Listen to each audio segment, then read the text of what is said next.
Hello, good morning, dear students. So, we have talked about various features of periodic table, modern or long form of periodic table that we have talked about. Now, today we have to talk about what are advantages and what are defects in the modern periodic table, and we have to detect group number, period number of element if its atomic number is given to us. तो आज हम सबसे पहले जो पढ़ने जा रहे हैं प्रेजेंट या लॉन्ग फॉर्म या मॉडर्न पीरियोडिक टेबल जो है इसके एडवांटेजेस क्या हैं। तो आप देख सकते हैं कि पहली एडवांटेज में लिखा हुआ है कि एलिमेंट की पोजीशन जो है पीरियोडिक टेबल में किसी भी एलिमेंट को उसकी पोजीशन इलेक्ट्रॉनिक कॉन्फ़िगरेशन के बेस पे दी गई है। लाइक सपोज कीजिए कि अगर किसी एलिमेंट में लास्ट इलेक्ट्रॉन S1 है, NS1 है, से 1S1 है तो उसे फर्स्ट ग्रुप में लिख दिया गया। सपोज लिथियम है वो 2S1 है तो उसमें भी S में एक इलेक्ट्रॉन आ रहा है तो उसको B ग्रुप 1 में रख दिया गया।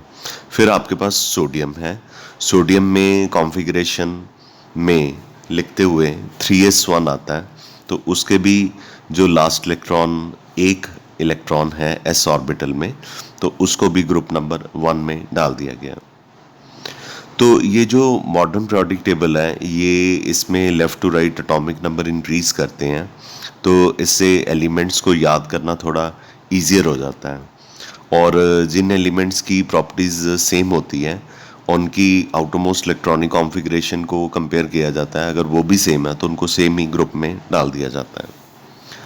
फोर्थ नंबर में कहा गया कि जो ग्रुप 1 एंड 2 हैं उनको एक्टिव मेटल कह देते हैं, यानी कि S ब्लॉक एलिमेंट उनको एक्टिव मेटल कह देते हैं। ग्रुप नंबर 3 to 12 यानी कि D ब्लॉक एलिमेंट्स इनको हैवी मेटल्स कह देते हैं। ग्रुप नंबर 13 to 18 में नॉर्मली नॉन मेटल्स होते हैं। नो डाउट इनके ग्रुप में नीचे जाते जाते नॉन मेटेलिक करेक्टर डिक्रीज़ करता है और मेटेलिक करेक्टर इंक्रीज़ करता है। इसकी डिटेल हम आगे चल के पढ़ेंगे, यानी कि आने वाले लेक्चर्स में, कि किसी भी नॉन मेटल की फैमिली में जब आप ऊपर से नीचे जाते हैं तो मेटेलिक करेक्टर इंक्रीज़ करता है। जैसे मैंने एक बार आपको पहले भी बताया था कि हेलोजन्स ले लीजिए, वो 17 ग्रुप है, 13 to 18 नॉन मेटल्स हैं। तो फुलरीन नॉन मेटल है, क्लोरीन नॉन मेटल है, ब्रोमीन नॉन मेटल है, आयोडीन नॉन मेटल है, पर जो एस्ट्रोटिन है वो मेटल की तरह बिहेव करता है। इसका मतलब किसी भी ग्रुप में चाहे वो मेटल का हो चाहे नॉन मेटल का हो, ऊपर से नीचे जाते हुए मेटेलिक करेक्टर जो है वो क्या करता है, इंक्रीज करता है। ये जो फॉर्म है पीरियोडिक टेबल की, इसको 4 ब्लॉक्स में डिवाइड किया गया है, S block, P block, D block and F block. ठीक है, और जो ट्रांजिशन एलिमेंट हैं उनको भी प्रॉपर पोजीशन पीरियोडिक टेबल में दी गई है। हाँ, मॉडर्न पीरियोडिक टेबल से पहले एक मेंडलीव पीरियोडिक टेबल था, उसमें ग्रुप नंबर 8 की 3 रोज बनाई गई थी जिसे 3 ट्राइड्स कहा गया था। उनको मेंडलीव पीरियोडिक टेबल में प्रॉपर जगह नहीं मिली थी, लेकिन अब ये जो ग्रुप 8 है मेंडलीव पीरियोडिक टेबल का, मेंडलीव पीरियोडिक टेबल एक पुराना टेबल है जो कि एटॉमिक नंबर नहीं, एटॉमिक मासेस के ऊपर बेस्ड है। उसमें ग्रुप नंबर 8 को 3 रोज में डिवाइड किया गया था, 3 वर्टिकल कॉलम्स में डिवाइड किया गया था और उसको ग्रुप 8 कह दिया गया था। लेकिन मॉडर्न पीरियोडिक टेबल में उनको ग्रुप नंबर 8, ग्रुप नंबर 9 और ग्रुप नंबर 10 में रख दिया गया है। इस तरह से हम कह सकते हैं कि मॉडर्न पीरियोडिक टेबल जो है वो काफ़ी हद तक जो एलिमेंट्स हैं उनकी पोजीशंस को जस्टिफाई करने में यूज़फुल रहा। अब हमने इसके डिफेक्ट्स पढ़ने हैं long form of periodic table के या मॉडर्न पीरियोडिक टेबल के।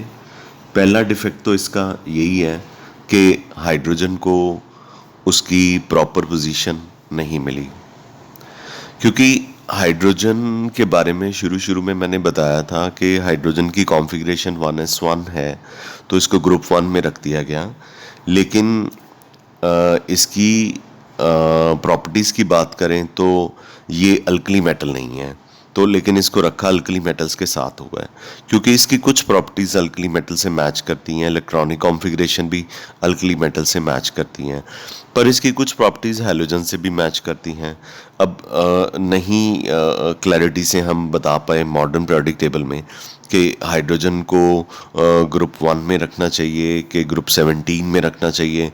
तो हाइड्रोजन एक रॉग एलिमेंट है, we are not very certain about, मतलब we don't know and we will never come to know कि हाइड्रोजन जो है उसको पीरियोडिक टेबल में कहाँ पे रखें।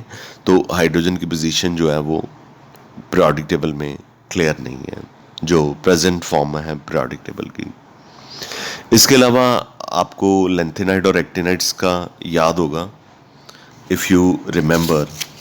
तो लेंथेनाइड और एक्टिनाइड जो थे उनको भी मॉडर्न पीरियोडिक टेबल में जगह नहीं मिली थी, तो उनको कहाँ पे रखा गया था? नीचे रखा गया था। याद है कि जैसे ये मॉडर्न पीरियोडिक टेबल की शेप है, ठीक है, तो लेंथेनाइड और एक्टिनाइड्स को यहाँ पे रखा गया था, ठीक है। तो यहाँ पे हमने दो हॉरिजेंटल रोज बनाई थी, एक लेंथेनाइड के लिए थी, एक किसके लिए थी? एक्टिनाइड के लिए थी। और ये जो थी मेन बॉडी थी पीरियोडिक टेबल की, यानी लेंथेनाइड और एक्टिनाइड को मॉडर्न पीरियोडिक टेबल में जगह नहीं मिली थी, ठीक है। अब इसमें कुछ important point modern periodic table में, थोरियम के बारे में मैंने पहले भी बताया था कि एक ऐसा एफ लॉक एलिमेंट है जिसके एफ ऑर्बिटल में कोई भी इलेक्ट्रॉन नहीं है, ठीक है। और बोरोन जो है उसका वॉल्यूम सबसे कम होता है। नंबर 2 ये पॉइंट याद करने वाला है। Number 3 technetium. पहले जो 92 एलिमेंट्स हैं वो तो सारे नेचुरल हैं, नेचर में फाइंड आउट किए जाते हैं, पर उसमें एक एलिमेंट ऐसा है जो कि आर्टिफिशियल है, टेक्नेटियम। इसका एटॉमिक नंबर 43 है। ये फर्स्ट सिंथेटिक एलिमेंट है। ये यूरेनियम की जब फिशन करते हैं, यूरेनियम को जब ब्रेक डाउन करते हैं या यूरेनियम के ऊपर जब न्यूट्रॉन की बम्बार्डमेंट करते हैं, तो टेक्नेटियम नाम का एक एलिमेंट हमें मिला था। तो टेक्नेटियम का एटॉमिक नंबर 43 फाइंड आउट किया गया प्रोटॉन्स के नंबर के ऊपर बेस पे। तो इसको मॉडर्न पीरियोडिक टेबल में मेन बॉडी में जगह मिली हुई है, लेकिन ये नेचुरल या नेचर में फाइंड आउट करने वाला एलिमेंट नहीं है। तो जो फर्स्ट 92 एलिमेंट हैं वो नेचर में फाइंड आउट किए जाते हैं, पर टेक्नेटियम जो है वो एक सिंथेटिक एलिमेंट है। इसके अलावा लेंथेनाइड सीरीज़ के भी जितने एलिमेंट हैं सारे नेचर में फाइंड आउट किए जाते हैं, सिर्फ प्रोमीथियम को छोड़ के जिसका एटॉमिक नंबर 61 है। लेंथेनॉइड के सारे एलिमेंट्स जो हैं वो नेचुरल हैं, नेचर में फाइंड आउट किए जाते हैं, सिर्फ प्रोमीथियम को छोड़ के जिसका एटॉमिक नंबर कितना है? 61। सिंबल इसका है PM। ये नेचर में फाइंड आउट नहीं किया जाता, ये मैन मेड है, ठीक है। यहाँ तक क्लियर है। अब आपने पीरियड नंबर अगर किसी एलिमेंट का डिटरमिन करना है तो कैसे डिटरमिन करेंगे? पीरियड नंबर डिटरमिन करने के लिए आपने कहना है कि पीरियड नंबर जो है principal quantum number of valence shell है, यानी कि आपने वैलेंस शेल का जो प्रिंसिपल क्वांटम नंबर है हाईएस्ट उसकी वैल्यू देखनी है, तो आपको पीरियड नंबर पता चल जाएगा। फॉर एग्जांपल पोटाशियम का एटॉमिक नंबर 19 है, इसकी configuration 1s2 2s2 2p6 3s2 3p6 4s1 है। तो इसका क्वांटम नंबर क्या है? 1। इसका क्या है? 2s2 का 2 प्रिंसिपल क्वांटम नंबर। 2p6 का प्रिंसिपल क्वांटम नंबर कितना है? 2। 3s2 का प्रिंसिपल क्वांटम नंबर कितना है 3, 3p6 का प्रिंसिपल क्वांटम नंबर कितना है 3, 4s1 का प्रिंसिपल क्वांटम नंबर कितना है 4। तो सबसे highest value principal quantum number की कितनी है 4, तो यही पीरियड नंबर है। तो इसका मतलब कि पोटाशियम पीरियोडिक टेबल के कौन से पीरियड को बिलोंग करता है, फोर्थ पीरियड को बिलोंग करता है। इसका मतलब कि आपने अगर पीरियड नंबर डिटरमिन करना है तो आपको कॉन्फ़िगरेशन लिखनी है, एलिमेंट का एटॉमिक नंबर आपको अगर तो छोटे वाला होगा फर्स्ट 30 वाला तो हो सकता है वो ना दें, लेकिन अगर कोई बड़ा होगा तो आपको वो एटॉमिक नंबर बता देंगे। आपने आफुबा का रूल फॉलो करके आफुबा डायग्राम की हेल्प से कॉन्फ़िगरेशन लिखनी है। तो जब आप कॉन्फ़िगरेशन लिख लेंगे, ठीक है, तो आपने देखना है कि सबसे बड़ा क्वांटम नंबर कौन सा है। तो सबसे बड़ा क्वांटम नंबर मतलब प्रिंसिपल क्वांटम नंबर, वो जो वैल्यू हो गई वही क्या होगा पीरियड नंबर। इसका मतलब कि पोटाशियम कौन से पीरियड को बिलोंग करता है, फोर्थ पीरियड को बिलोंग करता है। तो ऐसे ही हमारे पास और कुछ एग्जाम्पल्स हैं, जैसे नाइट्रोजन का पीरियड नंबर निकालना है 1s2, 2s2, 2px1, 2py1, 2pz1। तो प्रिंसिपल क्वांटम नंबर की हाईएस्ट वैल्यू कितनी है 2 है। तो इसका मतलब नाइट्रोजन जो है वो कौन से पीरियड को बिलोंग करेगा, सेकेंड पीरियड को बिलोंग करेगा।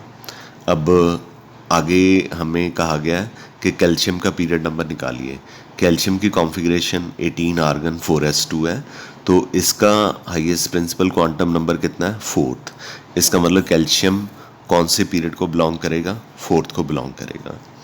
क्रोमियम का पीरियड नंबर निकालने के लिए बोला गया है 18 आर्गन 4s1 3d5। ये बाहर की तरफ है आफुबा की डायग्राम के अकॉर्डिंगली, लेकिन ये प्रिंसिपल क्वांटम नंबर 3 है। 4s1 का प्रिंसिपल क्वांटम नंबर कितना है 4 है, तो हाईएस्ट प्रिंसिपल क्वांटम नंबर कितना हो गया 4। इसका मतलब कि जो क्रोमियम है वो कौन से पीरियड को बिलोंग करेगा, फोर्थ पीरियड को बिलोंग करेगा। इस तरह से हम पीरियड नंबर जो है वो डिटरमिन कर सकते हैं। ठीक है जी, क्लियर है यहाँ तक? ओके। तो अगर आपको ये क्लियर है तो अब हम ग्रुप नंबर डिटरमिन कर लेते हैं। तो ग्रुप नंबर डिटरमिन करने के लिए हमें ये पता होना चाहिए कि एलिमेंट एस ब्लॉक को बिलोंग करता है, पी ब्लॉक को, डी ब्लॉक को के एफ ब्लॉक को बिलोंग करता है। तो सबके लिए फॉर्मूलीज थोड़े थोड़े डिफ़र करते हैं। तो अब कैसे पता चलेगा कि एलिमेंट एस ब्लॉक का, उसकी कॉन्फ़िगरेशन लिखिए, लास्ट इलेक्ट्रॉन एस ऑर्बिटल में जा रहा है तो वो एस ब्लॉक एलिमेंट है। तो हमें कहा गया है कि ग्रुप नंबर जो एस ब्लॉक एलिमेंट का है वो डिटरमिन करना है। तो इसका फॉर्मूला है group number is equal to number of valence electron. बस वैलेंस इलेक्ट्रॉन का नंबर देखना तो आपका ग्रुप नंबर निकल आएगा। तो फॉर एग्जांपल सोडियम और ब्रिलियम का ग्रुप नंबर निकालना है। सोडियम की कॉन्फ़िगरेशन लिखते हैं 1s2, 2s2, 2p6, 3s1। ये आउटर मोस्ट ऑर्बिटल है। तो आउटर मोस्ट ऑर्बिटल में जो इलेक्ट्रॉन होता है वो कौन सा इलेक्ट्रॉन होता है, वैलेंस इलेक्ट्रॉन होता है। तो इसका मतलब सोडियम में कितने वैलेंस इलेक्ट्रॉन है, 1 है। ठीक है, आप ऐसे कॉन्फ़िगरेशन नहीं लिखना चाहते तो ऐसे लिख लीजिए 10 नियॉन 3s1। तो वैलेंस इलेक्ट्रॉन जो है 1 है, तो वैलेंस इलेक्ट्रॉन 1 है। तो हमने कहा कि ये एस ब्लॉक एलिमेंट के लिए फॉर्मूला है। तो हमें कैसे पता चला कि सोडियम एस ब्लॉक है? देखिए इसका लास्ट इलेक्ट्रॉन किस में जा रहा है, एस ऑर्बिटल में जा रहा है।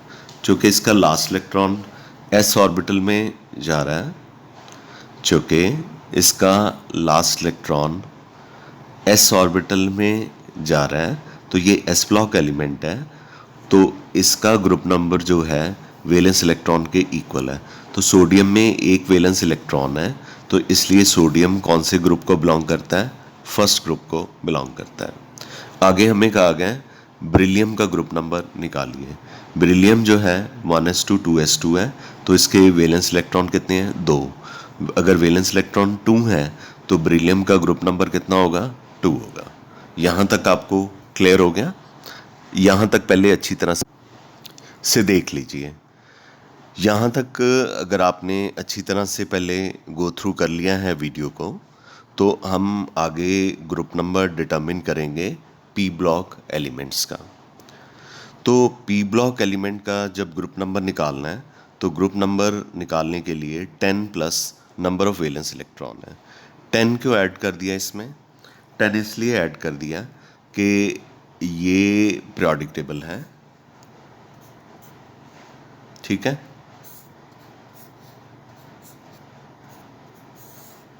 ये डी ब्लॉक है, ये पी ब्लॉक है, ये एस ब्लॉक है। तो जब आप एस से पी पे आते हो तो बीच में कितने 10 ग्रुप छोड़ के आते हो? 10 ग्रुप्स छोड़ के आते हो।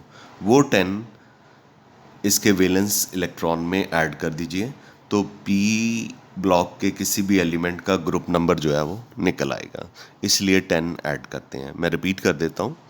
जब आप एस से पी पे जाते हो तो बीच में डी ब्लॉक होता है, तो डी ब्लॉक में 10 ग्रुप्स होते हैं, 10 ग्रुप्स होते हैं। तो उन 10 को इसमें ऐड करना है अगर आपने इसका क्या निकालना है, ग्रुप नंबर निकालना है। तो अब आपने से कार्बन और ऑक्सीजन का ग्रुप नंबर निकालना है। कार्बन की कॉन्फ़िगरेशन लिखिएगा 1s2 2s2 2px1 2py1। पहले इसके वैलेंस इलेक्ट्रॉन देखिए कितने हैं। वैलेंस होते हैं जो हाईएस्ट क्वांटम नंबर के ऑर्बिटल के इलेक्ट्रॉन होते हैं। तो ये भी 2 है, ये भी 2 है, ये भी 2 है।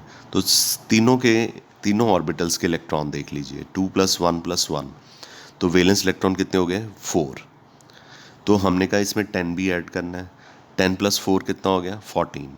इस तरह से कार्बन का ग्रुप नंबर कितना हो गया बच्चे? 14। ठीक है। वैलेंस इलेक्ट्रॉन पहले कार्बन की कॉन्फ़िगरेशन लिखिए 1s2 2s2 2px1 2py1। Valence electron जो आउटर मोस्ट ऑर्बिटल के इलेक्ट्रॉन है, 2s में 2 इलेक्ट्रॉन है, 2p में 1 इलेक्ट्रॉन है, 2p में y में 1 इलेक्ट्रॉन है। 2 + 1 + 1 4 वैलेंस इलेक्ट्रॉन हो गए। तो इसमें 10 ऐड कर दीजिए। 10 + 4 = क्या हो गया? 14 हो गया। तो इस तरह से कार्बन पीरियोडिक टेबल के कौन से ग्रुप को बिलोंग करता है? 14 ग्रुप को बिलोंग करता है। आगे हम ऑक्सीजन का भी ग्रुप नंबर निकालेंगे। तो ऑक्सीजन का ग्रुप नंबर निकालना है। Configuration 1s2 2s2 2px2 2py1 2pz1। तो 2 2 2 2 ये सारे वैलेंस इलेक्ट्रॉन, ये सारे जो क्वांटम नंबर हैं हाईएस्ट हैं, और इनके जो इलेक्ट्रॉन हैं ये वैलेंस इलेक्ट्रॉन है। 2 + 2 + 1 + 1, ठीक है। ये कितना हो गया? 6। इसमें क्या ऐड करना है? 10। 10 + 6 कितना हो गया? 16। इसका मतलब ऑक्सीजन कौन से ग्रुप को बिलोंग करता है? 16 को। चलो एक और एग्जांपल ले लेते हैं क्लोरीन की। क्लोरीन का एटॉमिक नंबर 17 है। कॉन्फ़िगरेशन लिखिए 1s2 2s2 2p6 3s2 3px2 3py2 3pz1। 3 वाले क्वांटम नंबर हाईएस्ट है। ये ऑर्बिटल वैलेंस ऑर्बिटल हैं। इनके इलेक्ट्रॉन देखिए 2 + 2 + 2 + 1, 2 और 2 4 और 2 6 और 1 7। वैलेंस इलेक्ट्रॉन हो गए 7। इसमें क्या ऐड करना है? 10। तो क्लोरीन का ग्रुप नंबर कितना निकल गया? 17। ठीक है। तो फाइनली मैं आपको डी ब्लॉक एलिमेंट का ग्रुप नंबर निकालना सिखा रहा हूँ। तो इसका ग्रुप नंबर निकालने के लिए n-1 डी के इलेक्ट्रॉन में वैलेंस शेल के इलेक्ट्रॉन को ऐड कर दीजिए तो आपका ग्रुप नंबर निकल आएगा। जैसे एग्जाम्पल है आयरन। आयरन का एटॉमिक नंबर 26 है। आपने इसका ग्रुप नंबर निकालना है। 26 है तो कॉन्फ़िगरेशन 18 आर्गन 3d6 4s2 है। 3d6 ये कौन से इलेक्ट्रॉन है? n-1 डी के इलेक्ट्रॉन है। क्यों n-1 बोला?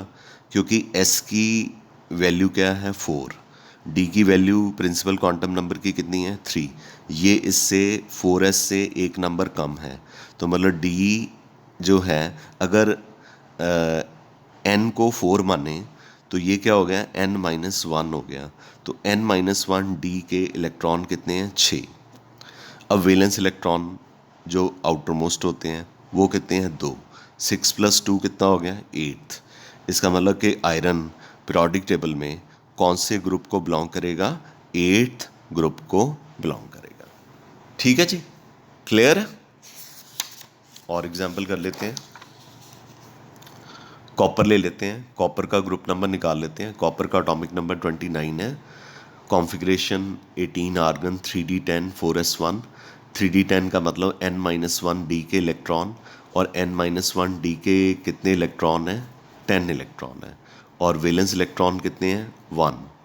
ठीक है, तो हमने किस किस को ऐड करना है, एक हमने n-1 d के इलेक्ट्रॉन को ऐड करना है, और एक s या आउटर मोस्ट वैलेंस ऑर्बिटल के इलेक्ट्रॉन को ऐड करना है। 10 + 1 कितना हो गया 11।